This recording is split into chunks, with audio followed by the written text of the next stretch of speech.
कौन से ऑर्डर पे थे हम लास्ट? 8 हो गया था अपना सेट ऑफ काउंटर क्लेम के, और वो डिफरेंसेस जो सारे हो गए थे।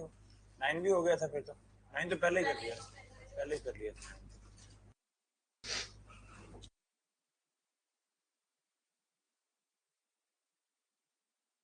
10 को स्टार्ट करना अभी ऑर्डर 10।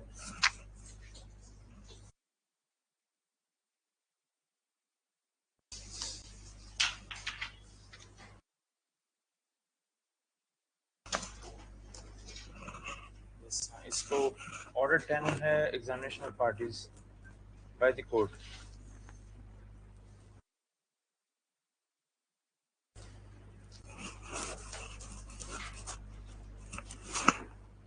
अब इसमें कुछ चीज़ें इंटर रिलेटेड है, कुछ अलग पॉइंट्स के साथ में भी है। जैसे ऑर्डर 14 के साथ में भी है एडमिशन वाला पार्ट। पहले रूल 1 को एक बार रीड कर लीजिए।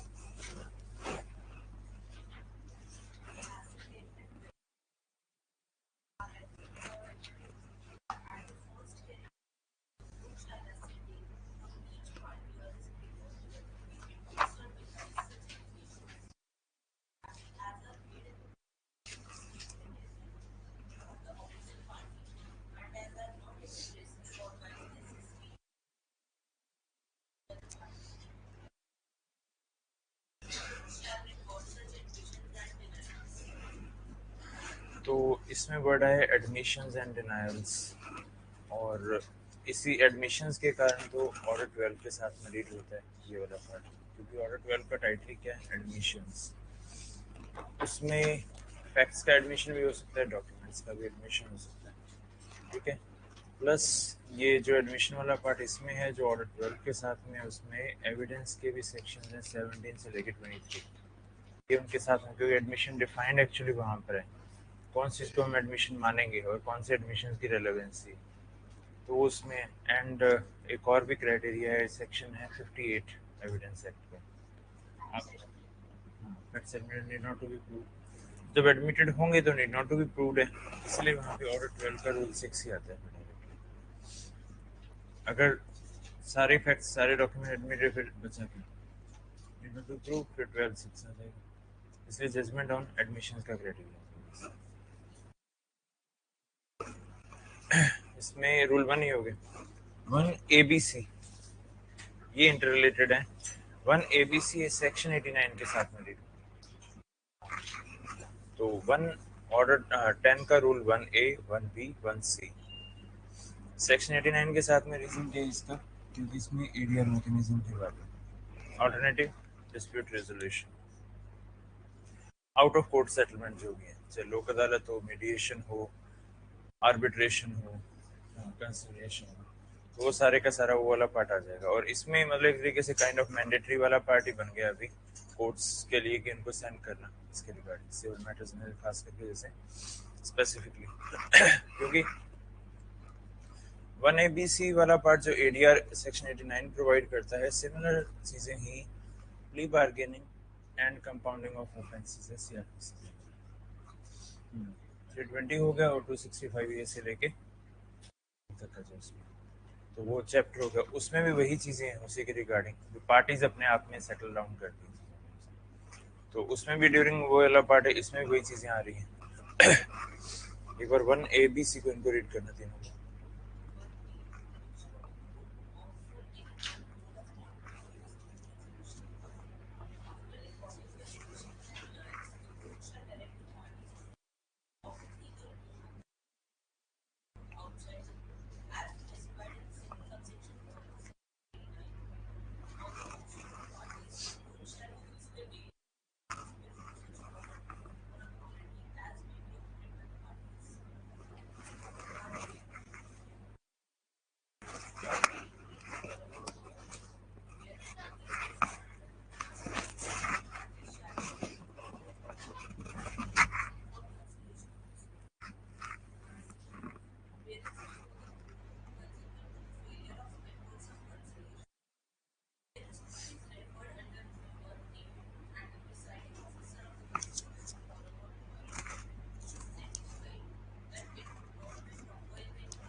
अब इसमें सारे क्या है कि पैरेलल से ही है चीज़ें, जैसे पहला तो पॉइंट वही है ना, फाइंड आउट करना है। जैसे हमने ऑर्डर 15 किया था ना एक बार, उसका रूल 1 किया था स्टार्टिंग में उस टाइम पर। ऑर्डर 15 का रूल 1 क्या था? Part is not at issue. जब है ही नहीं इशू पे, फिर उनको एडीआर में भेजना है क्यों? दैट मीन जब इशू में होंगे तब उनको इसके लिए पर्पस के लिए भेजना है, ऐसे इसके रिगार्डिंग। इस तरीके से क्या है कि ऑर्डर 10 हो गया, 14 हो गया, 15 हो गया, ये पैरेलल से चलते हैं। 12 भी साथ में। फिर क्या चीज़ों को एडमिट किया जा रहा है, पार्शियली या सारे का सारा? पार्टीज एट इशू है कि नहीं, इशू वाला पॉइंट है वो निकला कहाँ से? क्योंकि अगला रूल 2 भी आएगा इसी के साथ, प्लस ऑर्डर 14 भी आ जाएगा। क्योंकि इम्प्लाइडली क्या है, क्योंकि 15 में वही है कि जब एट इशू है तो फिर कोर्ट को सारे इश्यूज डिसाइड करने पड़ेंगे, मतलब मैटर इन कंट्रोवर्सी वाला पार्ट। अब 1 ABC वाला पार्ट है, वो इम्प्लाइडली हम ये मान के चल रहे हैं कोई ना कोई तो उनके बीच में इश्यूज हैं। फिर सेक्शन 89 को रीड करना है।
अब इसमें बेसिकली क्या है कि जैसे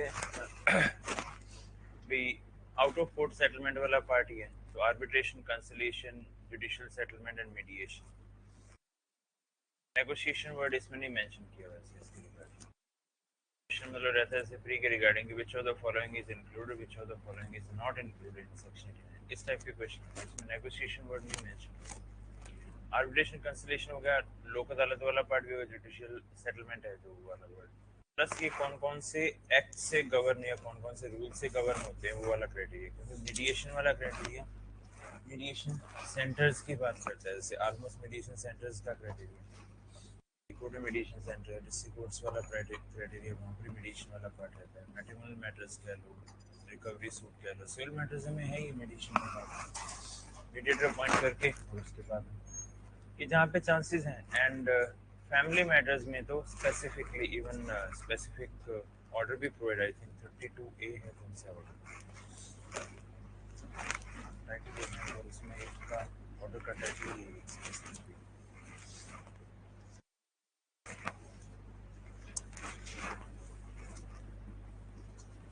क्योंकि रीज़न क्या है कि जैसे एक पार्ट हम करने की बता दी बेनिफिट्स ऑफ एडीआर, क्योंकि जजमेंट आएगी एक तो प्रोलॉन्ग करेगा सारे का सारा, जैसे कंटिन्यूटी में चलता रहेगा। 32A ही है, suits relating to matters concerning the family। अब इस वर्ड फैमिली में क्या सिर्फ मैट्रिमोनियल डिस्प्यूट्स ही आते हैं या और भी आते हैं? तो उसको देखोगे उसमें आगे हेडिंग्स दी हुई देखोगे, तो matrimonial matter is a part of a family matter, ये कह सकते हैं। Family matter in itself a wider term.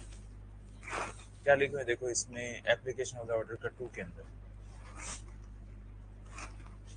सारे फैमिली मैटर्स हैं।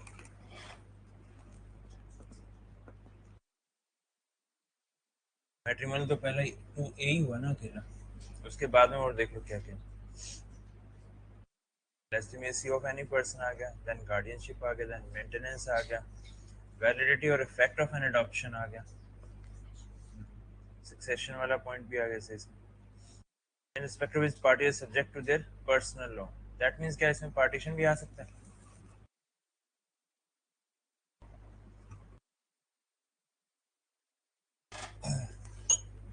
पार्टीशन का मैटर आ सकता है इसमें। पार्टीशन का मैटर हुआ किसमें, ब्रदर्स में, ब्रदर सिस्टर्स में, ऐसे इस तरीके से तो नहीं के फैमिली सेटलमेंट वाला पार्ट होगा तो वो इसमें आ सकते हैं। भी मिल बैठ के अगर सुलझा सकते हो तो सुलझा लो, पर्पस तो वही है। तो बेनिफिट्स वाला पार्ट वही हो गया कि क्योंकि अगर होगा एडीआर मैकेनिज्म के थ्रू तो फर्दर अपील नहीं जाएगी, वो सूट में केस वही खत्म, आगे की 3 कोर्ट और ऑक्यूपाइड नहीं होंगी फर्दर। प्लस एक हार्मनी बनी रहेगी पार्टीज के बीच में, समझौता किया उन्होंने, उन्होंने कौन सा जंग जीती है वहाँ पर, वो वाला पार्ट भी होगा। प्लस कोर्ट का भी टाइम सेव हो रहा है, पार्टीज का भी टाइम सेव हो रहा है, ये वाला पार्ट है। तो ये वाले जो क्राइटेरिया, ये सेक्शन 89 10(1)(a) और ये इस तरीके से रिलेशन, और इसमें एक पार्ट है ये 32A वाला जो पार्ट है इसके साथ, किस टाइप के मैटर्स है जिसमें सेंड किया जा सकता है, जहाँ पे वो चांसेस कॉम्प्रोमाइज होने के, इस तरीके से। इवन कंसेंट डिक्री वाला क्राइटेरिया भी, कंसेंट डिक्री कौन सा होता है, 23 क्या है कंसेंट डिक्री, कंसेंट डिक्री वाला पार्ट, कंसेंट का मीनिंग है वहाँ पे भी तो कॉम्प्रोमाइज ही हो रहा है, उसमें भी तो नॉन अपीलेबल ही एक तरीके से। क्योंकि जब एडीआर में जाएंगे तो कंसेंट बना के आएंगे, कंसेंट बना के आएंगे तो कोर्ट उसके ऊपर एक डिक्री दे देगी।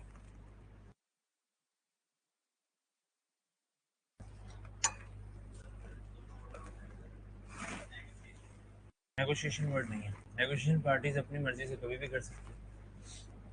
कोर्ट के मतलब एक कोई इनिशिएटिव, उसमें नेगोशिएशन में 2 ही पार्टी होती, मीडिएशन में पार्टी होगी, तीसरा मीडिएटर होगा जो बोलेगा मैं पैसा क्लेम करना है, पार्टी कह रही 10 लाख क्लेम करना है, वो कहते मेरे पास तो 5 लाख है, तो उसको बोले तुम थोड़ा कम करो, उसको बोले तुम थोड़ा ज़्यादा करो, दोनों के बीच में करो 7.5 में कर लो, जैसे कुछ भेजना वाला पार्ट जहाँ पे कोर्ट को लग रहा है चांसेस है मनी रिकवरी सूट हो गई मैट्रिमोनी, उनमें भेजते ही भेजते, चाहे वो फेल हो गया नेगेटिव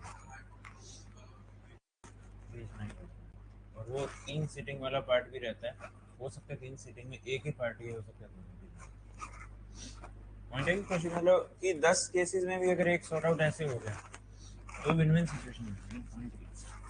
और मनी वाले केसेस में उल्टा मैट्रिमोनियल से ज़्यादा मतलब चांसेस होते हैं कि सॉर्ट आउट।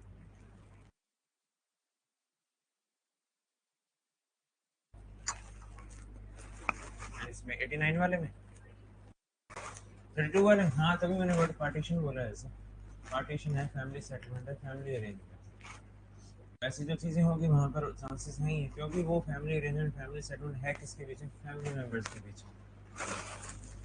विल वाले केसेस में चांसेस कम है करते, क्योंकि वही पॉइंट है कि विल को चैलेंज ही कर दिया तो उसमें नेगोशिएशन होगा, वो अलग पार्ट हो गया प्रोबेट और विल वाला।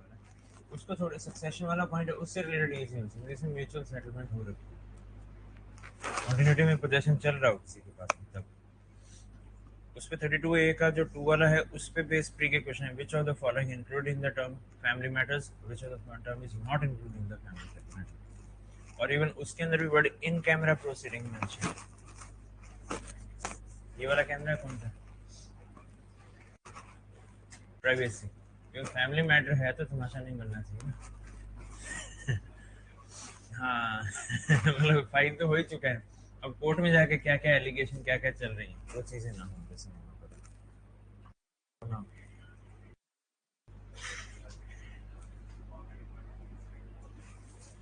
आर्बिट्रेशन वाले के लिए ये रूल अप्लाई, तो आर्बिट्रेशन का क्लॉज होना चाहिए, बट आर्बिट्रेशन के लिए बाद में भी एग्री कर सकते हैं, जैसे सेक्शन उसमें कॉन्ट्रैक्ट एक्ट का कौन सा जो एक्सेप्शंस है, 2 exceptions okay, restraint of legal proceedings, कौन सा 7 है 8 है, लीगल और उसमें 3 एक्सेप्शन, उसमें फर्स्ट एंड सेकंड एक्सेप्शन है क्या, ऑलरेडी अराइज डिस्प्यूट के लिए आर्बिट्रेशन और प्रेजेंट या फ्यूचर डिस्प्यूट्स के लिए आर्बिट्रेशन, तो उसको हम लीगल रिस्ट्रेंट नहीं बोलेंगे, कि भाई कोर्ट में नहीं जाना, हम आर्बिट्रेशन के थ्रू सॉर्ट आउट। दूसरी पार्टी के देखो मेरे को कोर्ट में जाने से रोक रहे हैं, क्या होगा? वैलिड है कि वॉइड एग्रीमेंट? क्योंकि एक मोड ओपन रखा है ना वहां पर, इसीलिए। तो वो चीज भी वही इसमें 89 और इन्हीं के साथ नहीं होगी, वैलिड एग्रीमेंट्स।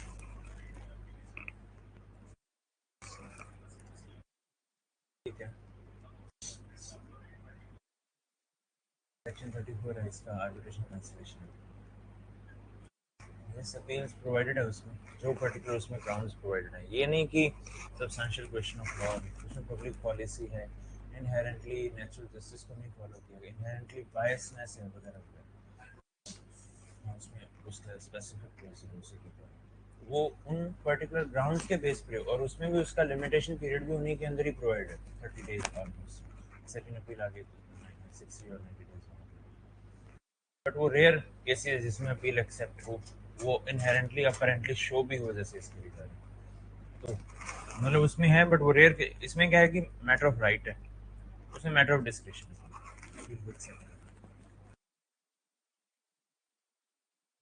हाँ, क्योंकि पर्पस बनाया गया है टू सेव द टाइम। और ये वाला पार्ट अगर वही फिर उसमें भी चलना, फिर आर्बिट्रेशन एक्ट आएगी, ये रीजन है। तो इसीलिए ही आईसी है, Indian council of arbitration code.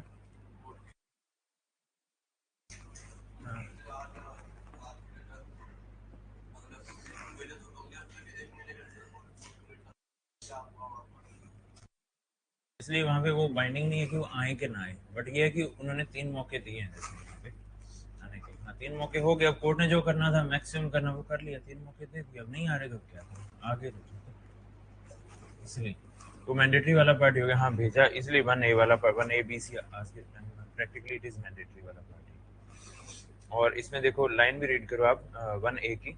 After recording the admission and denial the court shall direct,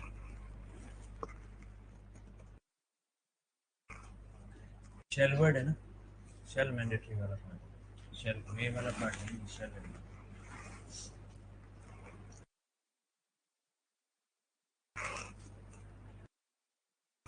तो इसलिए उसमें तो आर्बिट्रेशन एंड कंसिलिएशन दोनों हो गया। आर्बिट्रेशन कंसिलिएशन एक्ट 1996 से कवर। आर्बिट्रेटर्स कितने कौन होता है? ऑड नंबर होते हैं कि इवन नंबर्स होते हैं? ऑड नंबर्स ही होते हैं, ठीक है, फिर तो डिवाइडेड जजमेंट भी आ जाएगी। कंसिलिएशन में कंसिलेटर हो जाएगा जैसे उसमें। एंड लोक अदालत कौन से एक्ट से गवर्न होता है?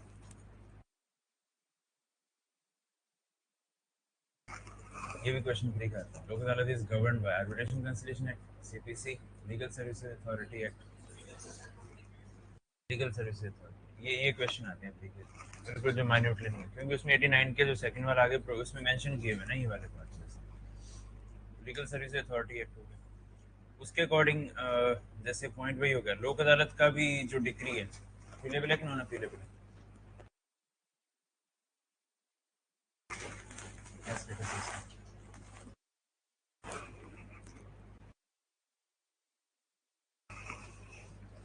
वर्ड क्या यूज किया?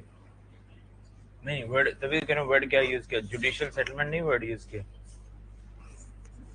हम्म, इसीलिए वो नॉन अपीलेबल ही है। एक तरीके से वो कंसेंट डिक्री के इक्विवेलेंट है। तो आर्बिट्रेशन वाला हो गया, ऑर्डिनरी कोर्ट में नहीं आ सकते। जुडिशियल सेटलमेंट वाला कंसेंट डिक्री के अकॉर्डिंग। कंसिलेशन में खुद वो कंसिलेट करके आएंगे, कंसेंट डिक्री के उसमें ही आएंगे, उसी के रिगार्डिंग। ठीक है, मतलब ये वाला पॉइंट क्या है कि जैसे इस पे ये इंटर रिलेटेड हो गए कई इकट्ठे ऑर्डर्स, जैसे यहाँ पे 15 का बंदा है, नॉट एट इशू, खत्म करो, इशू है तो इधर भेज दो। अब 1B 1C के अगला कौन सा है? अब वो एक अलग पर्पज है इसका, 10(1)(c), और सॉरी 2 ओरल एग्जामिनेशन।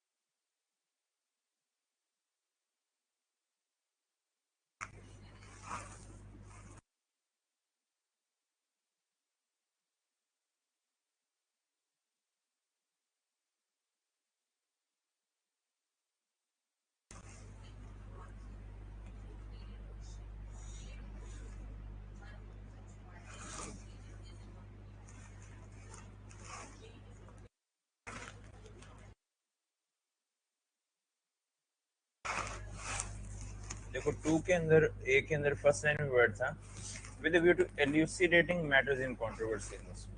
ये क्या चीज है? मटेरियल फैक्ट्स हैं उनको, जिनसे इश्यूज को हमें फ्रेम करना, वो वाला क्राइटेरिया। फर्दर मटेरियल इसको निकालने के लिए मटेरियल क्वेश्चनिंग करनी है। मटेरियल क्वेश्चनिंग का जो है राइट टू डिस्कशन तो है ये कोर्ट के पास में, प्लस थ्री के अंदर एक स्पेसिफिकली मेंशन किया है question suggested by either party. तो ऑर्डर 10 रूल 2 का बेसिक पर्पस क्या है? ये एक तरीके से it is hinting toward order 14 also. 14 का टाइटल क्या है? फ्रेमिंग इश्यूज, मतलब मुद्दा है क्या, इनके पीछे कंट्रोवर्सी है क्या। अगर ट्रांजैक्शन की बात करें भी, ए ने बी के साथ में ट्रांजैक्शन है कुछ इसके रिगार्डिंग भी, कुल मिला के मान लेते हैं कि ए ने बी से कुछ 10 लाख रुपए का क्लेम डाला और 10 लाख रुपए उसने 3 ट्रांजैक्शन दिए, तो उससे एग्जामिनेशन करेंगे उसके रिगार्डिंग पर्पस क्या हो, क्योंकि 10-1 भी आ रहा है, 10-2 भी आ रहा है। ओरल एग्जामिनेशन अगर इसको एडमिट कर लिया, इसको एडमिट कर लिया, इसको डिनाई कर दिया, 3 ट्रांजैक्शन होगी। ये एडमिटेड में आ गई, ये डिनाइल में आ गई, 10-1 भी अप्लाई हो रहा है 10-2 के अकॉर्डिंग। ये कैसे पता चला? जैसे अब यहाँ पर जब पूछा जा रहा है,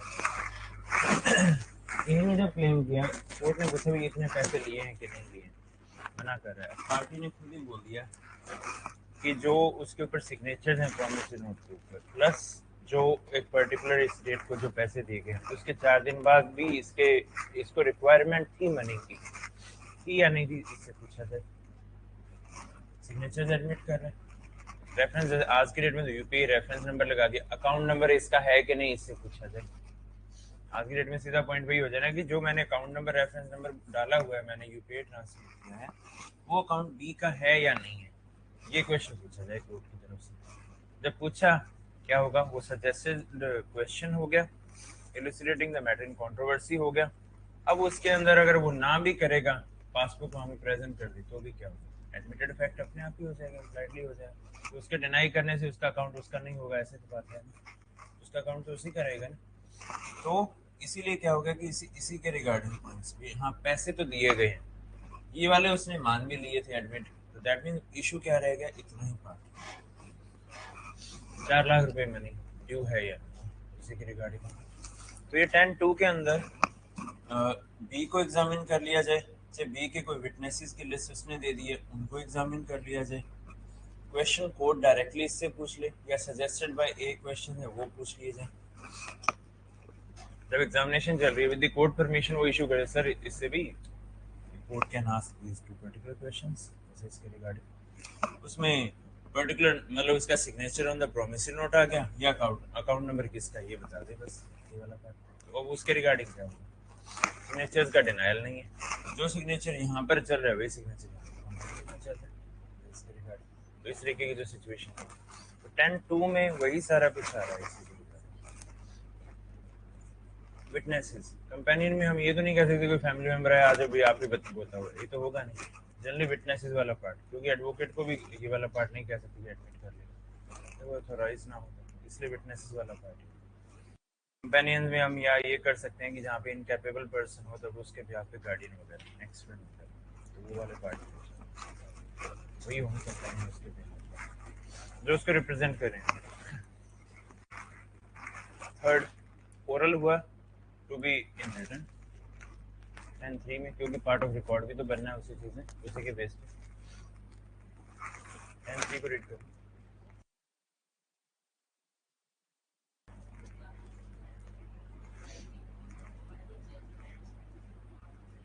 पार्ट ऑफ द रिकॉर्ड हो गया, क्या एडमिट किया क्या डिनाइल किया।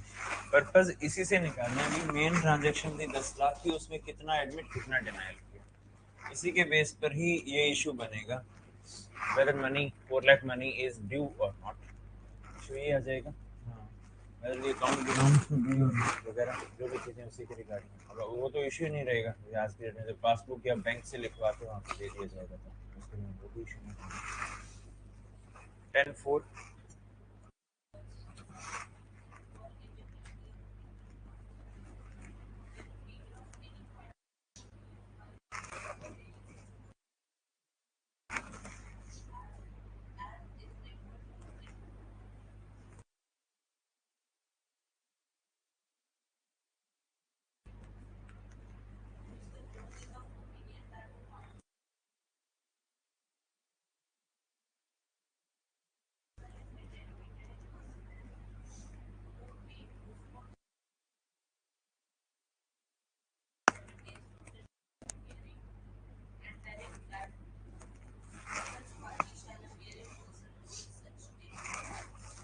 उस दिन पूछा, आंसर नहीं किया, तो फिर उसको 7 दिन का टाइम, मिनिमम 7 दिन है, एक हियरिंग और फिर अगली बार अपना प्रिपेयर करके आना मेरे को भी ये वाले क्वेश्चन के आंसर, ये वाला पार्ट हो जाएगा। और इसीलिए अगला फर्दर 4 का सब रूल 2 है, उसको रीड करो।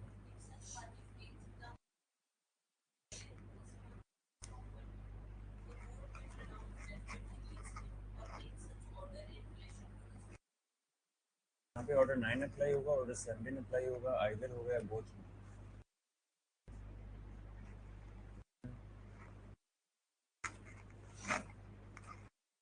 इनिशियल अपीयरेंस है या सब्सिक्वेंट जो कोर्ट ने बाउंड किया जिसमें अपीयर कर, क्योंकि इसमें 10-2 में तो एक बार अपीयर हो चुके हैं ना पार्टी।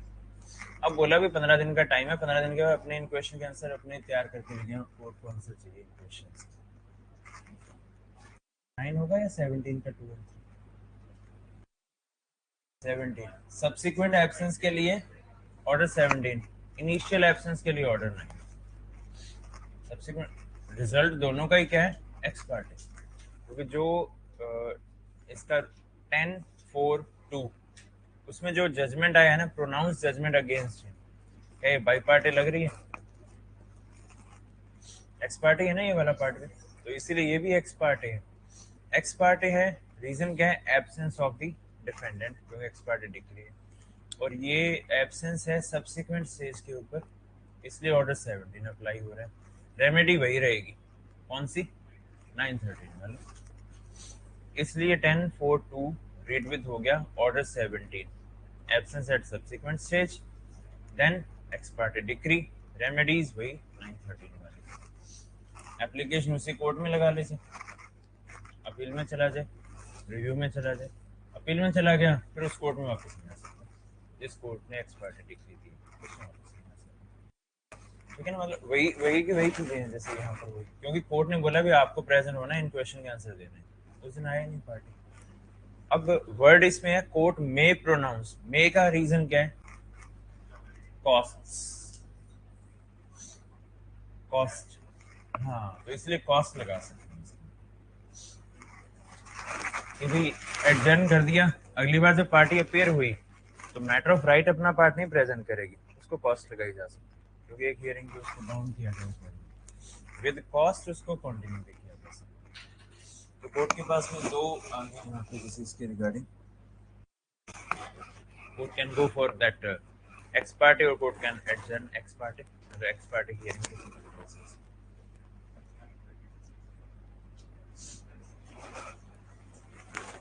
नहीं 9 एक्स पार्टी डिक्री में गई नहीं।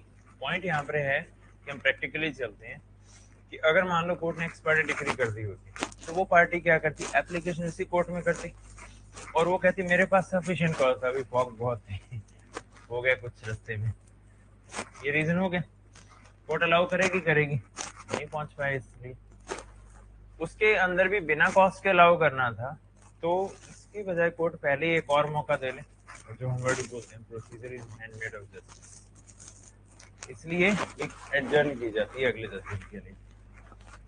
और यही मैसेज हो सकता है कि लेटर भी कन्वे कर दें, ये भी हो सकता है उसके रिगार्डिंग की due to bad weather conditions.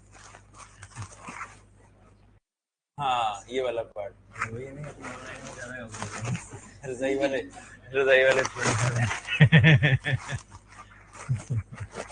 तो वो due to bad weather condition निकलना मुश्किल है वो रीजन हो गया, तो वो इसीलिए instead of going for x party वो एक मौका ही दे देंगे एडजर्न।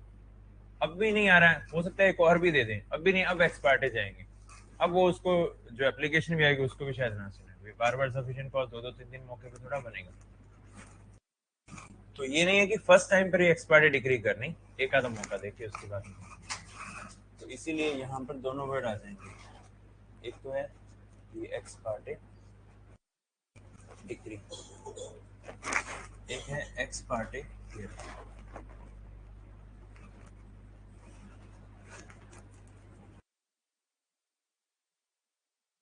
कह लो या एडजर्न, क्योंकि एडजर्नमेंट वाला पॉइंट वही है इसमें 70। तो एक्स पार्टी डिग्री है, रेमेडी रेमेडी में 30 और एक्स पार्टी हियरिंग है तो नेक्स्ट हियरिंग विद कॉस्ट, इसलिए नेक्स्ट हियरिंग विद और विदाउट दोनों डिपेंडिंग अपॉन सर्कमस्टेंसेस, विद और विदाउट कॉस्ट। इसके बाद नॉर्मल, क्योंकि अगर वो रिवाइव हो गया तो भी नॉर्मल प्रोसीडिंग, इसमें भी विद कॉस्ट अलाउगे तो नॉर्मल प्रोसीडिंग। और यहाँ पर ही वो नेक्स्ट हियरिंग वाला पॉइंट है, कोर्ट का डिस्क्रिप्शन। रीजन क्या है कि वर्ड में यूज किया गया, कोर्ट का डिस्क्रिप्शन हो जाएगा इसका। ठीक है, क्लियर। ऑर्डर 10, मतलब ऑर्डर 10 को समझने वाला पॉइंट है इसमें, मतलब डायरेक्टली अकेले 10 का मेंस का कोई क्वेश्चन नहीं है, इसके रिगार्डिंग कोई मेंस का क्वेश्चन बनता नहीं, क्योंकि वन अप्लाई रेड विद हो रहा है अलग अलग ऑर्डर्स और अलग प्रोविजन के साथ। एबीसी जा रहा है 89 के साथ, 2 और जो 3 है ये जा रहे हैं उसमें 14 के साथ, 15 के साथ, मतलब कोर्ट को रास्ता दिखा रहे हैं, कोर्ट ने करना है। और 4 वाला पार्ट क्या हो गया, 9 और 17 के साथ में जा रहा है। सारे रूल अलग अलग एक प्रोसीडिंग्स की बात है, क्या फॉलो अप करना है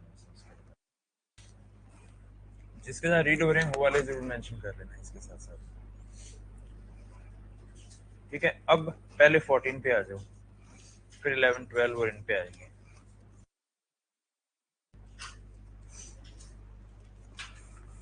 ऑर्डर 14 उसमें था ना material question suggested by the adverse party. अब यहाँ पर पॉइंट वही है कि कौन सी चीज के ऊपर बेस्ड है इसके regarding. 10 sorry order 14 rule 1।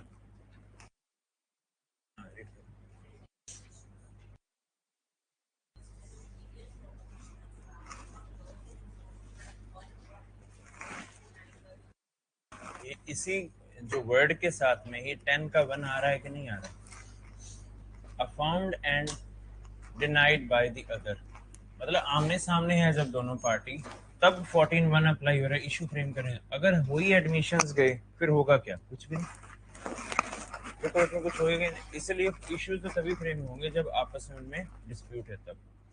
To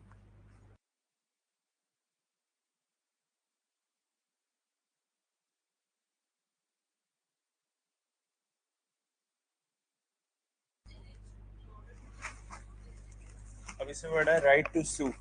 right to sue वाला पॉइंट क्या है, automatically based upon substantive law.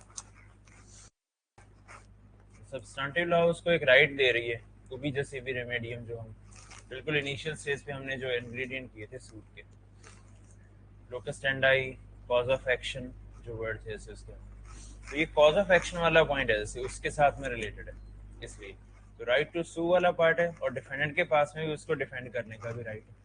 जब पॉइंट में कि राइट है, one right is others duty, तो हो सकता है दूसरे बंदे का राइट हो, एक पार्टी एलर्जी करी, हो सकता है राइट दूसरी पार्टी को, तो इसलिए राइट टू सू एग्जिस्ट करता हो, ये कॉज ऑफ एक्शन में शो भी तो करना पड़ेगा, इसीलिए।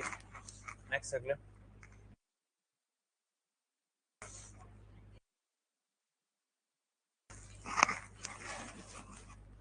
अब जैसे इसमें पॉइंट वही थे, इसमें अभी तक इशू वाला पॉइंट है, उससे प्री स्टेप है ईच मटेरियल प्रपोजिशन।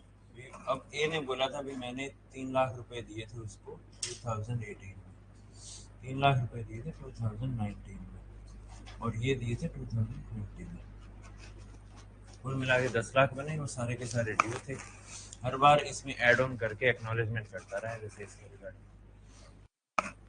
अब इसमें से मान लो हो सकता है कि बी कह रहा हो कि मैंने ये पे बैक कर दिए, बी ये भी कह सकता है कि भी मैंने कोई एक्नॉलेजमेंट नहीं की, ये वाला और ये वाला तो टाइम बार्ड, ये भी कह सकता है, या फिर ये कह सकता है हाँ मैंने पैसे लिए। तीन बातें हैं ऐसे यहाँ पर। तो इसमें material proposition affirmed by one party, denied by the other, जिस चीज को भी डिनायल करेगा वो इशू बनेंगे इसके रिगार्डिंग। अगर उसने बोला हाँ मैंने 6 लाख रुपए लिए हैं, तो वो क्या इशू बनेगा, बनेगा नहीं। जैसे उसके रिगार्डिंग एक सिर्फ 4 लाख का इशू बनेगा जैसे उसके रिगार्डिंग। जिसमें बी ने बोला है कि भी मैंने पे बैक कर दिए, तो इशू वही बन जाएगा जैसे उसके regarding it is denied by the B, और मतलब एडमिटेड कि yes he took the money rupees 10 lakh, but he has repaid 3 lakh की दो ट्रांजैक्शन उसने रीपे कर दी। इशू बन गया वेदर मनी सारी की सारी ड्यू है या पार्शियली ड्यू है। इसलिए बर्डन ऑफ प्रूफ कहीं ना कहीं इस पे आएगा एक तरीके से कि रिसिप्ट्स दिखाए, पेमेंट कैसे की, ये चीज दिखाए। 3 लाख वाले, 4 लाख वाले का तो उसने क्लियर कट ही बोला कि हाँ मैंने पैसे देने, इसलिए ये वाला पॉइंट तो एडमिटेड की कैटेगरी में होगा। मतलब वाइस वर्सा सिचुएशन होगी ना कि मतलब अगर पहले में बोला था उसने मैंने तीनों तीन ये वाले पैसे देने, 4 नहीं देने, ये वाला पार्ट एडमिटेड यहाँ के रिगार्डिंग है। बट इसमें उसने क्या कर दिया, ये तो टाइम बार्ड है, टाइम बार्ड वाला पॉइंट बोल दिया और इसके रिगार्डिंग क्राइटेरिया इसमें एडमिशन आ गई। तो जिस तरीके से इशू होगा वही इशू फ्रेम होगा, इनके रिगार्डिंग प्रिलिमिनरी इशू फ्रेम होगा whether they are barred by the limitation. Second होगा whether the money if not barred by limitation it is due or not, and third issue it is admitted by the party। क्योंकि plaint के अंदर क्या है कि points बनाए जाते हैं, जैसे 3 ट्रांजैक्शन है तो इनकी तीनों की ट्रांजैक्शन का तीनों का डिस्क्रिप्शन आएगा कि ईयर वाइज मेंशन, सामने से जो रिटर्न स्टेटमेंट होगी with respect to the para second, it is admitted, it is denied, it is not within limitation, वो उनका सामने से आएगा। ये वाली सारी की सारी चीजें रहेगी।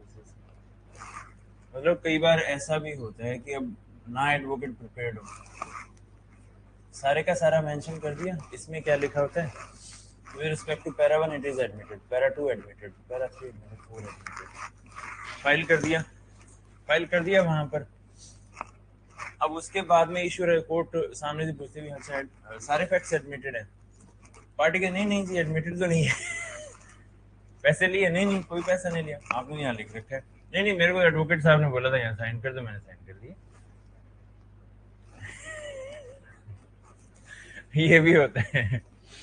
और इवन नीचे कोर्ट नहीं, हाई कोर्ट में कई बार ये इश्यूज हो जाते हैं जैसे इसके रिगार्डिंग की, जैसे एफिडेविट और उसमें उनको बोल देते हैं एफिडेविट बनवा के ले आओ, ये वाला पार्ट एफिडेविट बनवा के ले आए और एफिडेविट में लिख दिया कि मेरे को मेरे एडवोकेट ने बोला था कि साइन कर दो, इसलिए मैंने साइन कर दी, मैंने कोई पैसा नहीं दिया। और एजी ऑफिस में ज्यादा होता है, वही आगे फॉरवर्ड कर देते हैं। अब कोर्ट वहां पूछते हैं कि इसमें पता है वकील साहब क्या लिखा हुआ है, इन्होंने लिखा है कि आपके प्रेशर के कारण साइन किया तब पता लगता है भी फाइल कभी कभी पढ़नी भी चाहिए। हाँ जनाब बहुत सारी फाइलें पता नहीं लगा क्योंकि लास्ट ईयर में बोला था एफिडेविट लगाने का। अब एजी को याद नहीं था, डबल एजी को भी कौन से केस में बोला था, क्या था, किसके रिगार्डिंग में, अब वो आया एफिडेविट है जी, एफिडेविट लगा दिया, पुलिस ऑफिशियल के रिगार्डिंग भी है कोई और एफिडेविट लगा दी, मेरे को ये इन्होंने बोला था साइन कर, मैंने साइन कर दिए थे, तो वो क्वेश्चन मार्क किस पे हो गया, पार्टी एडमिट कर रही थी, क्वेश्चन मार्क कर रही थी, भी हो गया। तो ये with regard to all the facts admitted, और कौन कौन से के रिगार्ड, मान लो फर्स्ट के रिगार्डिंग एडमिटेड, ये डिनाइड, ये डिनाइड, मतलब ये वालों पे इशू है, वो डिपेंड करेगा facts and circumstances whether it is barred by limitation or not. If it is not barred by limitation, then whether money is due or not. With respect to the third, it is admitted by the party कि 4 lakh has been taken and not repaid. 4 lakh के regarding the reserve, बाकी दो के ऊपर contested. Reason यहीं से चीजें इसमें था 15 का पार्ट था। हाँ थर्ड है उसका रूल 15 का 3 पार्टीज एट इशू, और उसमें मेंशन वही है उसी के रिगार्डिंग पॉइंट्स की हर एक इशू के ऊपर ही जजमेंट देनी है। ये थोड़ा कि इशू तो फ्रेम कर दिया, कोर्ट की जजमेंट साइलेंट है कुछ पर्टिकुलर पॉइंट्स के ऊपर, वो उसमें 3 के अंदर यही चीज मेंशन है। तो 14 का 3 था material proposition affirmed by one party denied by the other shall form subject of a distinct issue. Distinct मतलब उतने इशू बने, जितने पर्टिकुलर पॉइंट्स को डिनाई किया गया है उतने ही इशू बन रहे हैं डिनाइल वाले, एक पार्टी अफर्म कर रही है दूसरी। फोर्थ कितने टाइप के, क्योंकि इसका 14 का रूल 1 है, ये हर एक रूल सब रूल एक प्री का क्वेश्चन बनता है और ये आते भी इसमें 14 के रिगार्डिंग कि कौन से चीज के ऊपर बनता है, कौन सा डिस्टिंक्ट होगा, कोर्ट की डिस्क्रिप्शन है, शेल वर्ड यूज किया गया, हर एक भी डिस्टिंक्ट इशू रहेगा इसमें। 4 issues are of two kinds, issue of fact, issue of law, इसके रिगार्डिंग। देन 5th पे आ जाओ,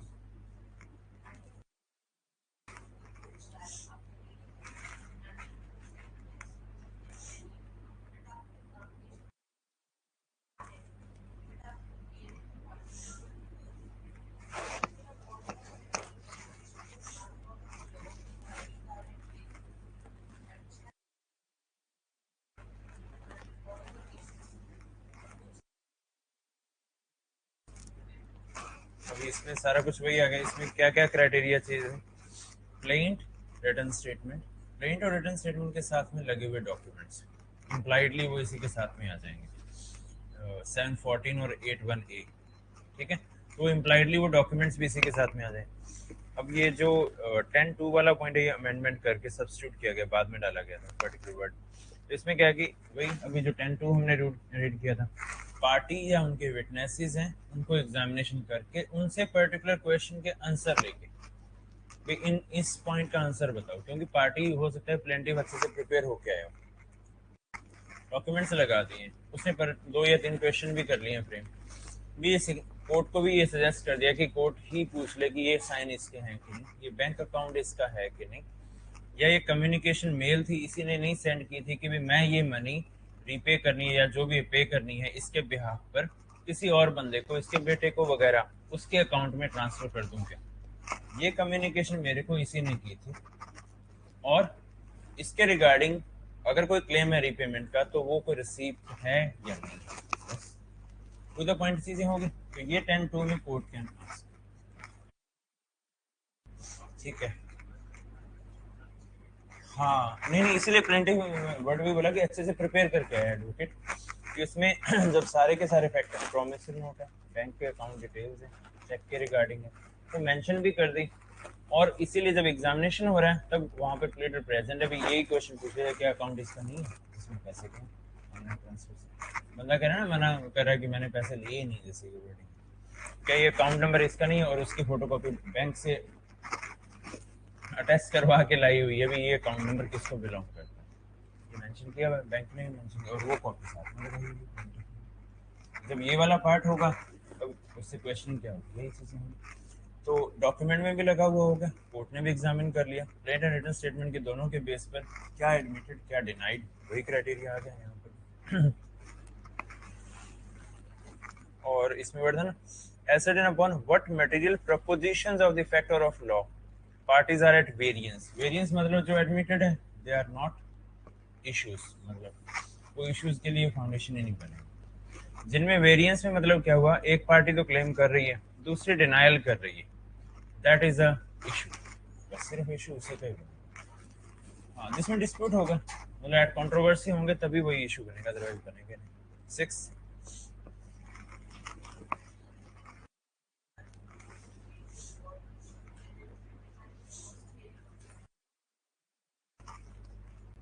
हाँ अब नहीं इसमें मेक नो डिफेंस है, एक तरीके से ये हो सकता है रिटर्न स्टेटमेंट भी ना फाइल की, क्योंकि एक तो देखो पॉइंट क्या है कि 14 का 5th के अंदर फर्स्ट वर्डिंग है at the first hearing, first hearing में 10 ऑर्डर 10 अप्लाई होता है, 1 भी होता है, ऑर्डर 10 का रूल 2 भी अप्लाई होता है, एंड ऑर्डर 15 का रूल 1 भी अप्लाई होता है। Part is not at issue वाला पार्ट, ये उसी का ही दूसरी साइड है, when the parties are at issue admitted and denial. 6 में वही है, नथिंग दिस रूल रिक्वायर। अब जब सामने से कोई डिफेंस ही नहीं आया, वर्ड फिर से अगेन वही आ जाएगा, वर्ड मे वाला क्राइटेरिया, क्योंकि रिटर्न स्टेटमेंट नहीं आई तो फिर क्या होगा, हो सकता है एक आधा एडजर्न कर दिया जाए, यहाँ से आगे ऑर्डर 17 वाला रूल अप्लाई, 1 या 2 मौके दिए जाएं, हाँ वो वाला पार्ट। और इसमें इशू नहीं फ्रेम करके एक तरीके से हमने जैसे पहले डिस्कस किया है कि प्लेंटिफ के ऊपर बर्डन ऑफ प्रूफ है, कोर्ट उसको बोलेगी अच्छा आप अपना पॉइंट अपने एविडेंस है वो एड्यूस करो, आप अपना पॉइंट प्रूव करो कि रियलिटी में मनी ड्यू है और मनी रिकवरेबल, तो कोर्ट उसके जो एविडेंस है वो ले सकते हैं। जैसे सेक्शन 58 का प्रोवाइजो एविडेंस एक्ट का, ऑर्डर 8 रूल इसका 5 का रीड करके देखो, सब रूल 1 उसमें भी एक प्रोवाइजो लिखा हुआ, वो एक तरीके से यहाँ पर अप्लाई होता है। उसमें क्या इम्प्लाइड एडमिशन है, नाइल्स वाला पार्ट है ना जैसे उसके अंदर,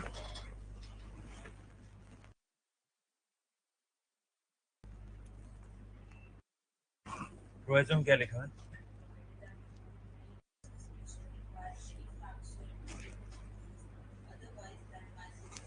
otherwise then by such admission. तो रिटर्न स्टेटमेंट ना फाइल करना भी तो इम्प्लाइड एडमिशन है, डिफेंस ना लेना भी इम्प्लाइड एडमिशन है, इसीलिए यहाँ पे इशू ना फ्रेम करके कोर्ट उसको बोलेगी प्लेंटिफ को भी आप अपने एविडेंस दीजिए, सिंपली बिकॉज एक पार्टी ने 10 लाख का क्लेम कर लिया और दूसरी पार्टी ने स्टेटमेंट फाइल नहीं, क्या हम ये एज्यूम कर लेंगे कि 10 लाख ड्यू होंगे? एक्स पार्टी हियरिंग चलेगी और वो अपने एविडेंस विटनेस लेके कोर्ट उसे सेटिस्फाइड है नहीं, उसके अकॉर्डिंग हो जाएगा, क्योंकि डिसमिस भी हो सकता है, एक्स पार्टी डिक्री भी आ सकती है, और by that time x parte hearing हो रही है, डिफेंडेंट आ गया, वही अगेन विद और विदाउट कॉस्ट के अकॉर्डिंग, क्योंकि अभी तक एक्सपर्ट डिक्री नहीं आई। हाँ, एडजर्नमेंट है ना अभी तक, उसका अपीयर होगा, दोबारा से ऑन रिकॉर्ड आएगा। जैसे ऑर्डर 9 का रूल 7 था, 9 के 7 में क्या है?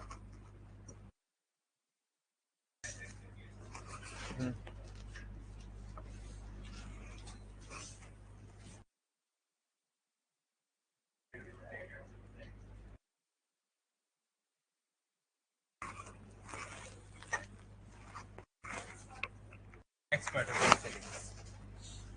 7 में वही हो रहा है, एक्सपर्ट प्रोसीडिंग्स वाला।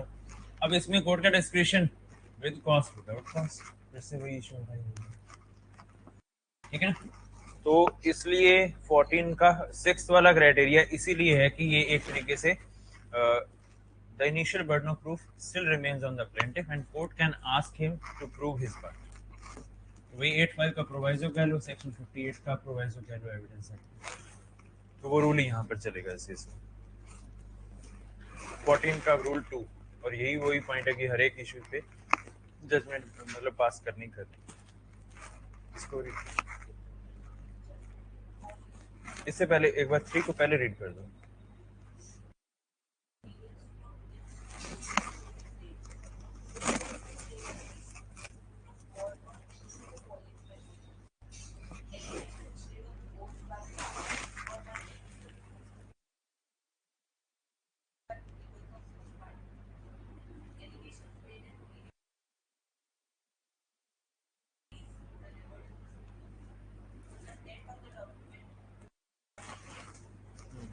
डॉक्यूमेंट तो प्लेंट और रिटन स्टेटमेंट के साथ में आ गया। एलिगेशंस मेड ऑन ओथ आ गए, विटनेसेस की जब ऑन ओथ स्टेटमेंट रिकॉर्ड हो जाएगी एज अ विटनेस के तौर पे। इंटेरोगेटरीज वाला पॉइंट है कि कुछ पर्टिकुलर क्वेश्चंस कोर्ट के थ्रू पूछे जाते हैं, तो उन क्वेश्चन का जो आंसर रहेगा वो ऑन ओथ रहेगा सामने से, इसलिए वो उसी के बेस पे मतलब क्राइटेरिया रह जाएगा कि उनके बेस पे डिनायल है या एडमिशन है। अगर एडमिशन ही होगी उन्हीं क्वेश्चन के रिगार्डिंग, फिर तो फिर जजमेंट ही आ जानी। अगर उनका डिनायल है, वो इश्यूज के लिए, क्योंकि उन पर्टिकुलर क्वेश्चन के आंसर होंगे, उनमें हो सकता है लिमिटेशन से बाहर वाला क्राइटेरिया है, मनी ऑलरेडी पेड है, रिसिप्ट है वो दे दी गई है, या जैसे हमने पॉइंट बोला था कि प्लेंटिफ ने डिफेंडेंट के कहने पे उसके बेटे के अकाउंट में डिपॉजिट करवा दिया, ऐसी सिचुएशन वाइस वर्सा भी तो हो सकती है, डिफेंडेंट ने प्लेंटिफ के कहने पे प्लेंटिफ के बेटे के अकाउंट में जमा करवाई मनी, ये भी तो हो ही सकती है चीजें इसके रिगार्डिंग। तो वो वाला पार्ट भी, वो कम्युनिकेशन या वो मनी जो पेड है वो वाला पार्ट, वो अपने पार्ट के लेके आ सकता है, मनी इज पेड और नॉट, लड़की के कहने पे, या अलग ट्रांजैक्शन है बेटे के साथ। कई बार होता है क्या है कि सिचुएशन प्रोमिसरी नोट और उसके बेस पर होता है, या मनी दी गई, चेक एज ए सिक्योरिटी दे दिया। मनी लैंडर्स होते हैं कई बार, तो वो जब पैसे वापस देते हैं तो वो कहते हैं नहीं नहीं हमें कैश में, कैश में ले लिया, अब बंदे ने हो सकता है कि चेक वापस करना दिया, नोट साइन होता है, अब वो चेक को लगा के बाउंस हो गया, इधर सिविल रिकवरी का सूट फाइल कर दिया, क्रिमिनल में चेक बाउंस, उसके रिगार्डिंग में फाइलिंग कर दी। सामने से बंदा कह रहा है मैंने कैश में दे दिया, अब प्रूफ कोर्ट किस पे जाएगी? हाँ, प्रिजम्पशन। हाँ, प्रिजम्पशन। वो कह रहा है कि बंदा भी, मैं तो इलिटरेट हूँ, मेरे को बोला कि ये साइन या अंगूठा लगा, मैंने दे दिए, मैंने ये चेक सिक्योरिटी में दिया था और चेक वापस लेना भूल गया, कुछ भी कह लो, बर्डन ऑफ प्रूफ तो उसी पे है ना, कि मतलब आंसर लीगली होगा, इमोशनली नहीं होगा।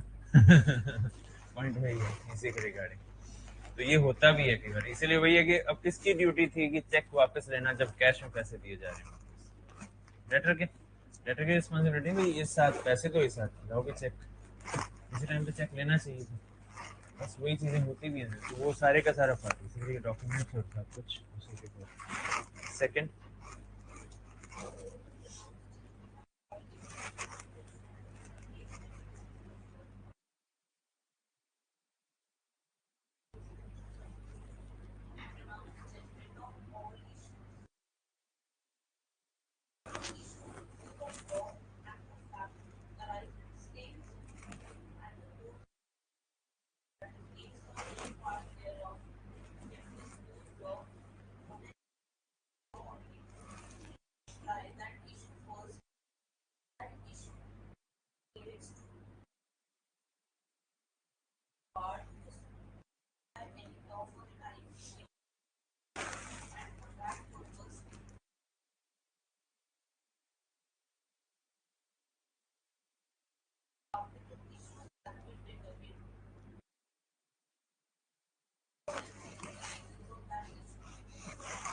तो issue of fact issue of law हो गया। अगर issue of law and issue of fact हो तो पहले कौन सा डिसाइड होगा?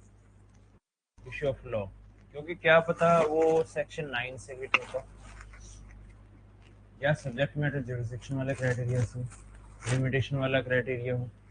तो ये वाले जो क्वेश्चन है पहले जुरिसडिक्शन होता कोर्ट वाला पॉइंट, सिविल नेचर तो है बट वो सब्जेक्ट मैटर में नहीं फॉलो कर रहा, इसीलिए यहाँ पर क्या होगा? पार्ट ही होगा। तो फिर आगे फैक्चुअल में जाने की जरूरत ही नहीं है। तो पहले लीगल क्वेश्चन, लॉ वाला क्वेश्चन पहले वो डिसाइड होगा, देन फैक्चुअल पे जाना। लीगल वाला हो गया, दैट मीन इस कोर्ट की ज्यूरिसडिक्शन है। जब है, अब आगे फैक्चुअल वाले पॉइंट पे चलते हैं, डॉक्यूमेंट्स पे, एलिगेशन पे, एग्जामिनेशंस पे। प्रिलिमिनरी, बिल्कुल ये preliminary main issues, issue fact वाला मेन में जा सकते हैं, बट पॉइंट क्या रहता है जैसे, हाँ बिल्कुल वो भी प्रिलिमिनरी इशू होगा। रीजन उसमें वो वर्ड लॉ आ गया, जैसे लिमिटेशन का question, mix question of law and fact. Law का इसलिए barred by law, but prove कैसे होगा? वो लॉ का क्वेश्चन ही, क्या सिंपली रूल लिखे होने से हो जाएगा? जैसे हम बात करेंगे कंज्यूमर कोर्ट के पास जुरिसडिक्शन होगी कंज्यूमर मैटर की, इतना लिखने से भी ये कंज्यूमर मैटर है क्योंकि बिल और ये वाला पॉइंट आ गया, एक ही लॉ से ही पॉइंट डिसाइड हो रहा है। लिमिटेशन के रिगार्डिंग पार्टी डिफेंडेंट डिनाई कर रहा है कि it is out of limitation, दूसरी पार्टी कह रही है कि जो हमारी वाली जो सिचुएशन है कि हर एक के अंदर एक्नॉलेज कर रहा है बार बार नए डेट को। हाँ, और एक तरीके से भी जैसे 3 लाख था, नया 3 लाख लिया, नया एग्रीमेंट लिख दिया कि 3 लाख पहले वाला और 3 लाख आपका 6 लाख ड्यू हो गया, ये लाइन लिख के साइन। और हमारे सेक्शन 25 का क्लॉज 2 है कॉन्ट्रैक्ट एक्ट का, पास्ट पास्ट कंसिडरेशन। हाँ, पास कंसिडरेशन वाला ऐसे जैसे एक्नॉलेजमेंट, तो पास इंडिया में पास कंसिडरेशन है, ये वैलिड है, इंग्लैंड में नहीं है जैसे उसके रिगार्डिंग। अगर ये सारे का सारा खत्म हो गया होता, नया एग्रीमेंट बनाया होता कि जो मैंने पहले पैसे लिए थे मैं सारे दे दूं, अगर ये बात लिखी फिर 25 के 3 में आ जाए, वो टाइम बार डेट होगा। और जो ये चीज लिखी है 18 वाली 19 में लिख रहा है दोबारा से, तो ये तो एक्नॉलेजमेंट हुई ना। सेक्शन लिमिटेशन का कौन सा अप्लाई हुआ? 18 में, 18 में कवर अप हो जाएगी, 18 में एक्नॉलेजमेंट होगी, फ्रेश हो गया। अब ये चीज क्या है कि एक्नॉलेजमेंट वाला पार्ट ये लॉ एंड फैक्ट का है क्वेश्चन, और प्रिलिमिनरी इशू है। प्रिलिमिनरी इशू के ऊपर भी एविडेंस रिड्यूस किए जाएंगे और उसको उसी तरीके से as if a main issue है वैसे डिसाइड किया जाएगा। 14 का 2 वाला पार्ट ही कौन से? नहीं, इसमें मेंशन ही ना, 14(2) में मेंशन है कि लॉ वाले को हमने डिसाइड करना है जैसे, तो वो ऑटोमेटिकली लॉ के कारण पहले प्रिलिमिनरी डिसाइड होगा, बाकी बात की बातें क्योंकि उसी पे डिपेंडेंट है whether all money is due और नॉट, वो तो सारा उसी पे डिपेंड है, इसलिए वही क्वेश्चन प्रिलिमिनरी डिसाइड होगा और प्रिलिमिनरी अकॉर्डिंगली आगे अपील भी जाएगी। Preliminary issue decided then accordingly, तो यहाँ पर वो मिक्स हो गया लॉ एंड फैक्ट वाला क्राइटेरिया। इसीलिए 14(2) का बी में आगे सबसे लास्ट में पैराग्राफ है ना, फॉर दैट पर्पस में if it thinks fit postpone the settlement of other issues whether money is due और not, whether it is admitted और नॉट, उन सबको पोस्टपोन एक बार पहले ये तो डिसाइड करें विद इन लिमिटेशन है कि नहीं, बाकी को पोस्टपोन हो जाएगा। क्योंकि जैसे मान लेते हैं इसके बेस पे रिटर्न ऑफ क्लेम होती है, क्या होगा उसमें, कौन सा ऑर्डर अप्लाई होगा? 710 के ऊपर भी वो अपीलेबल ऑर्डर है, अपील फाइल हो सकती है उसके रिगार्डिंग, क्योंकि अगर उसका चैलेंज करेगा अभी तक ट्रायल्स शुरू नहीं होगा, जब वो चैलेंज होगा तो फिर जब तक करेगा ट्रायल, जब तक वो डिसाइड ना हो जाएगी यही कोर्ट डिसाइड करने मतलब कंटिन्यू करने वाले कोई और फॉरम में जाने वाला है, तब तक हम और इश्यूज पे कैसे जाएंगे? तो 2 रूल हो गए, लॉ एंड फैक्ट में पहले लॉ वाले को डिसाइड करना एज ए प्रिलिमिनरी, देन बाकियों को पोस्टपोन करना है। दूसरा, अगर लॉ का कोई क्वेश्चन है ही नहीं, विद इन लिमिटेशन भी है, विद इन ज्यूरिसडिक्शन भी है, फिर इश्यूज फ्रेम करो, हर एक इशू का आंसर होना चाहिए, whether it is within limitation है, वेदर मनी इज ड्यू और not, whether it is admitted और नॉट है वगैरह, हर एक के regarding. Yes it is within limitation वाला पॉइंट भी आ जाएगा ऐसे इसमें, फिर आगे आ जाएगा yes money is due, reason उसमें मेंशन कर दो इसके रिगार्डिंग। ठीक है, नेक्स्ट अगला फोर्थ,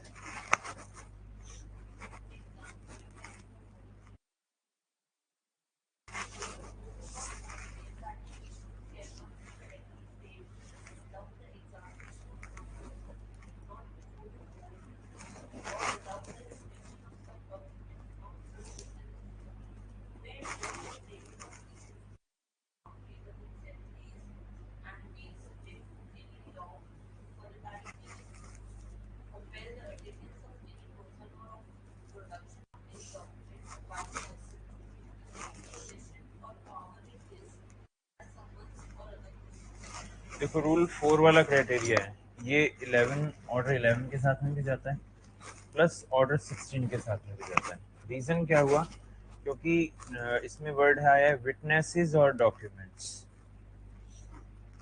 डॉक्यूमेंट्स मंगवाने या डॉक्यूमेंट्स को चेक करना या ओरिजिनल डॉक्यूमेंट प्लेंटिफ ने कोर्ट में लगा दिए, तो फिर डिफेंडेंट क्या लगाएगा, application of inspection and copy. तो उसी में रिकॉर्ड रूम में जाके वो चेक करेगा, उनको उनकी कॉपीज भी ले लेगा, क्योंकि हो सकता है कि भाई ये मेंशन कर दे मेरे को सारे डॉक्यूमेंट नहीं दिए गए, इसलिए मैं इंस्पेक्ट करना चाहता हूँ कौन सा डॉक्यूमेंट रह गए। ये पर्पज़ के लिए इंस्पेक्शन करेगा, डिफेंडेंट एप्लीकेशन मूव करके उसके जो चार्जेस बनते हैं वो पे करके उसकी पूरी फाइल को देख लेगा, और जो जो चाहिए भी मेरे को, ये वाले चाहिए मेरे को, उसकी कॉपी दे दो, कॉपी पे करके देने को कॉपी दे देगा। विटनेसेस वाला क्राइटेरिया, जब फाइल होता है तो यहाँ पर 16 का रूल 1 अप्लाई होता है कि जिस जिस पार्टीज के विटनेसेस हैं, इसलिए 16 का 1 है, एक बार उसका सिर्फ फर्स्ट ही रीड करना। हाँ, list of witnesses.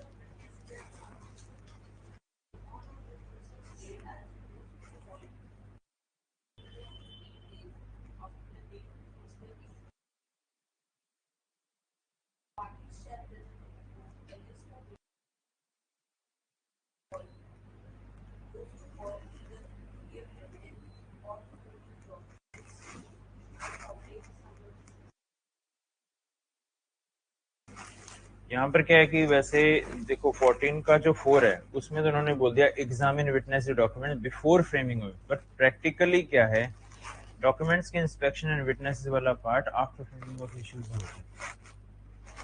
Reason, notice issue कर देते हैं, समन हो गया, प्रेजेंट हो, वैसे 15 दिन निकल ही गए, अब दूसरी पार्टी को नोटिस हो गया अपने रिटर्न स्टेटमेंट फाइल करने का, बाय दैट टाइम अब विटनेसेस की लिस्ट उन्होंने मेंशन की हुई है प्लेंटिफ ने भी, तो उसको भी उसमें 10-2 में एग्जामिनेशन हो सकता है। बाकी फर्स्ट हियरिंग होगी तब वहाँ पे क्या डिफेंस लिया जा रहा है, क्या क्या डिनाइल किया जा रहा है, क्या एडमिट किया जा रहा है, और उसमें लिस्ट भी आ जाएगी साथ के साथ। लिस्ट ऑफ विटनेसेस एक बार लग गई, ये नहीं है कि नए नए विटनेस बार बार तो आएगा नहीं से उसके रिगार्डिंग, इसलिए वो बाद में आएंगे डॉक्यूमेंट्स वो सारे का सारे, क्योंकि वो डिफेंडेंट क्वेश्चन रेज करेगा भी मेरे को पूरे डॉक्यूमेंट नहीं दिए कि मैंने इंस्पेक्शन करना था कि मेरे को ये डॉक्यूमेंट चाहिए, इसलिए उनके समनिंग और वो फीस भी पे करनी पड़ेगी। जो पार्टी जिस विटनेस को बुलाएगी उसके जो तलबाना फीस है, प्रोसेसिंग फीस है, वो उनको करनी पड़ेगी। पार्टीज के लिए समनिंग तो थी ऑर्डर 5 में, 16 में क्या विटनेसेस तो बुलाना है, तो उनकी समनिंग और वो वाला पार्ट, हाँ तो ये यहाँ पर अप्लाई हो जाएगा। रूल वही 27 से लेकर 32 वाला, 32 में मेंशन भी है जैसे उसके रिगार्डिंग प्रेजेंट वाला।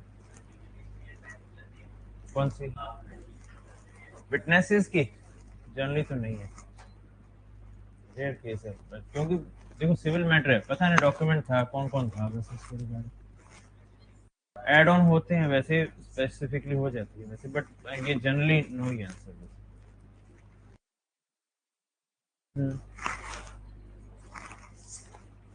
वो 16 में उसके कॉन्सिक्वेंसेस दिए गए हैं, 32 के अंदर भी दिए गए हैं, जैसे 16 का 12 है,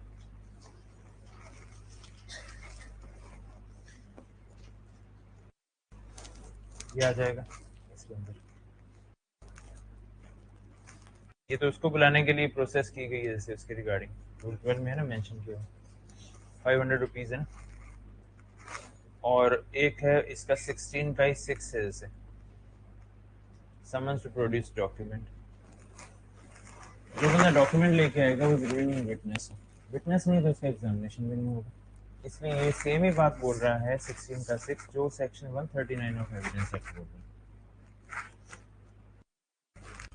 person summon to produce a document need not to be examined, क्योंकि विटनेस थोड़ा जरूरी थोड़ा है वहाँ पे विटनेस हो, इसलिए इसकी ड्यूटी वही है, ऑलमोस्ट लैंग्वेज भी सेम ही हुई 139 में।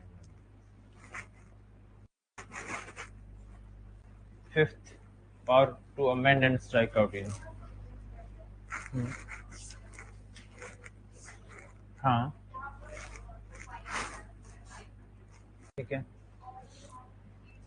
उसमें 2000 है ना, 5000 मेंशन, उसमें ज़्यादा मेंशन किया है 32, बट उसमें पॉइंट वही मेंशन कि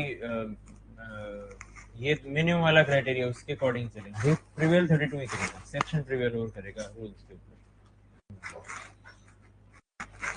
5 में कोर्ट की पावर्स आ गई, अमेंड और स्ट्राइक आउट द इश्यूज. जो 16 है ना उसको भी हमने उन्हीं 31 32 के साथ में रीड करना है. 30 31 32 समझ है ना विटनेसेस के और उसके रिगार्डिंग. तो वही 27 से 32 सेक्शंस हैं, वो 5 के साथ में भी जाते हैं और इसके साथ में भी जाते हैं. इवन एक और ऑर्डर्स भी इंटरोगेटिव वो बात में करते हैं इसमें. ये वाला पार्ट हो गया, इसमें थोड़ा लिख लो 14 के अंदर settlement of issues.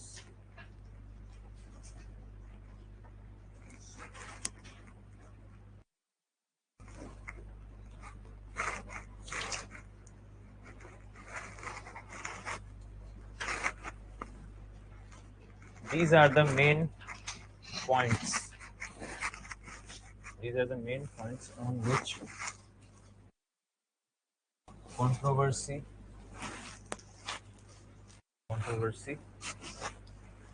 stands.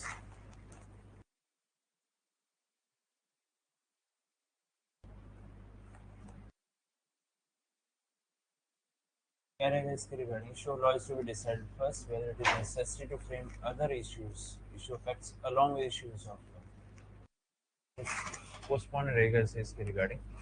Postpone इसका रूल अभी जस्ट हमने रीड किया ना पार्ट. हाँ 2 का सबसे लास्ट पैराग्राफ, 14 2 का सबसे लास्ट पैराग्राफ पोस्टपोन वाला पार्ट है. क्या था last time? Next, if issues are not settled, if issues are not settled, if issues are not settled, then court is not able to. If issues are not settled, then court is not able to solve this. Next line, the matters directly and substantially in issue. Directly and substantially in issue. If we were directly and substantially वाला आगे रेस्टिफिकेटिव word आएगा तब दोबारा से चीजें raise होगी. In issue, if denied, then court will frame issues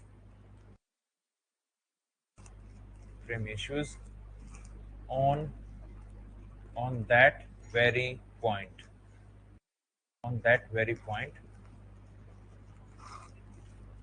and the case will be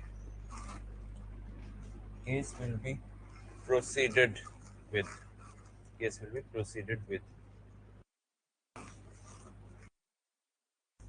Next paragraph, the material proposition.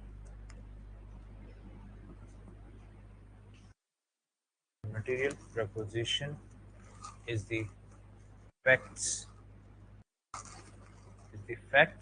of a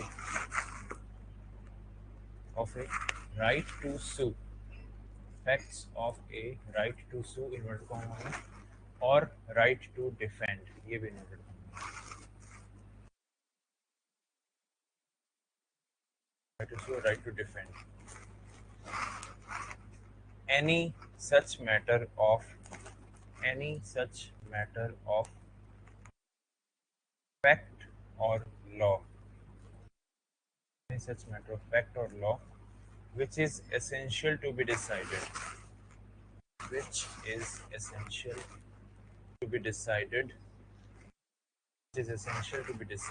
In the suit as to efficiently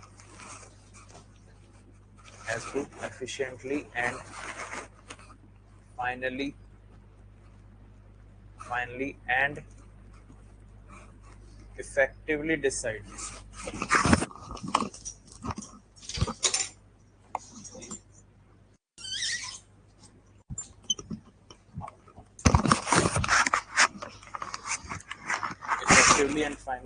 Effectively decide the suit will be called the material propositions. Will be called the material proposition. Next paragraph. It will be called proposition. हमेशा word बोलते हैं ना, proposition based questions. Proposition में मतलब दोनों parties अपने अपने fact allege कर रही हैं, डिनाई कर रही हैं. It will be called proposition when one of the parties proposes. One of the parties proposes existence of the certain facts.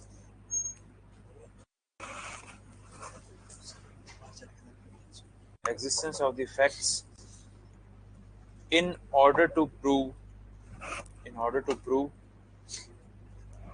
that fact. Class किस टाइम है दूसरे? चलो ये वाले. In order to prove that fact, if opposite party denies that fact,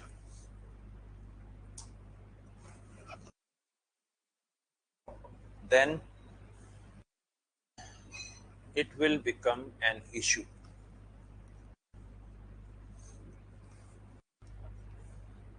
If opposite party admits, then no issue shall be framed. On that matter.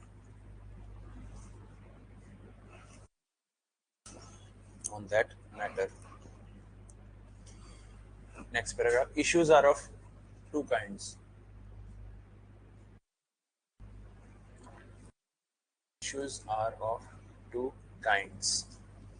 First, issues of law or mixed with facts.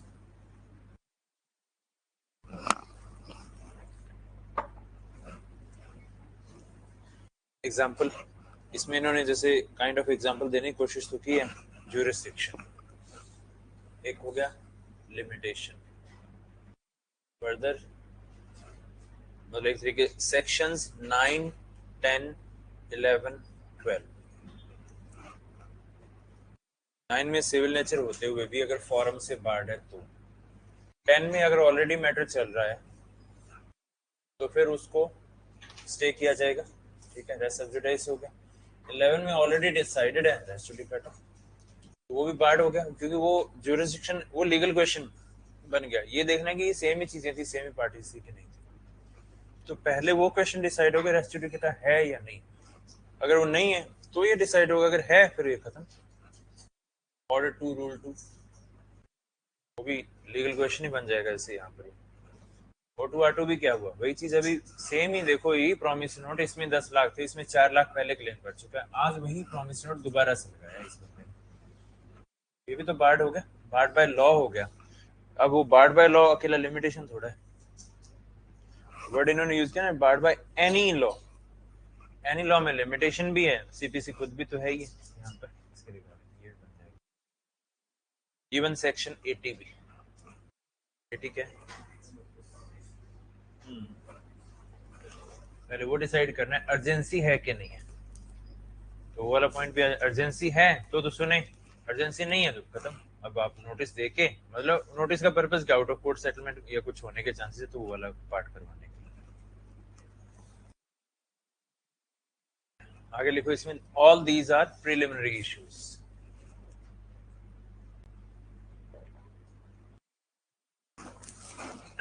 क्योंकि preliminary issues होंगे, ये होंगे तो आगे चलेंगे. All these are preliminary issues and the factual issues will be postponed. till these issues are decided.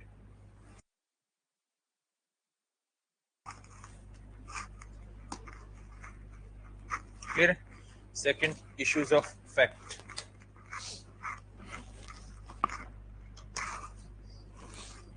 ये तो it is part of every substantive law क्योंकि अपने राइट्स को फैक्ट्स के थ्रू ही इलेबोरेट करता है पार्टी, और अपने राइट्स को डिफेंड भी पार्टी फैक्ट्स के थ्रू ही करता है, एलएस भी उन्हीं के थ्रू और डिफेंस भी उन्हीं के थ्रू। ठीक है, ये वाला पार्ट होगा। चलो कल करते हैं फिर कंटिन्यू, अभी के पैरेलल से चलेंगे।